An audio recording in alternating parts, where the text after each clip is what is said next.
तब हम ये नहीं कर सकते कि मैं कौन हूं कि वहां जाऊं, मैं कौन हूं कि किसी के घर में प्रचार करने जाऊं, मैं कौन हूं कि किसी को मसीह का संदेश देने जाऊं। परमेश्वर का उत्तर भी सुन लीजिए आप, इसके लिए क्या 12 पद को पढ़िए। उसने कहा, निश्चय मैं तेरे संग रहूंगा, और इस बात का कि तेरा भेजने वाला मैं हूँ।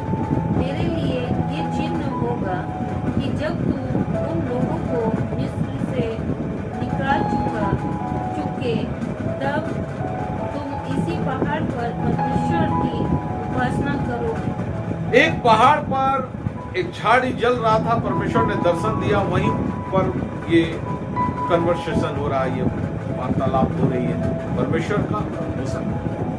परमेश्वर ने कहा, इस सवाल का जवाब में परमेश्वर ने जितने भी मूसा के 5 बहाने, ये आज का जो विषय है, ये मूसा के 5 बहाने।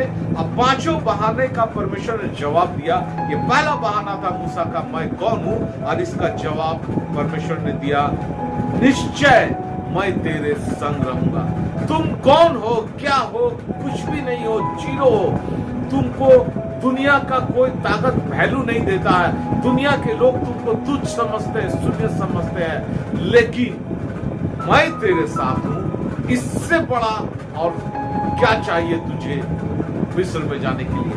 मैं तेरे संग हूं। तू जहां जहां जाएगा तेरे साथ मैं चलूंगा, हर पल हर क्षण तेरे संग रहूंगा। इससे बड़ा और प्रमाण क्या चाहिए तुम्हें जाने के लिए?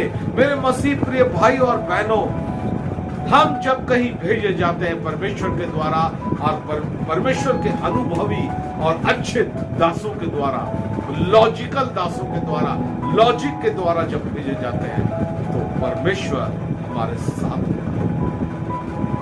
परमेश्वर जब हमारे साथ होता है तो हम क्या है ये मायने नहीं रखता है।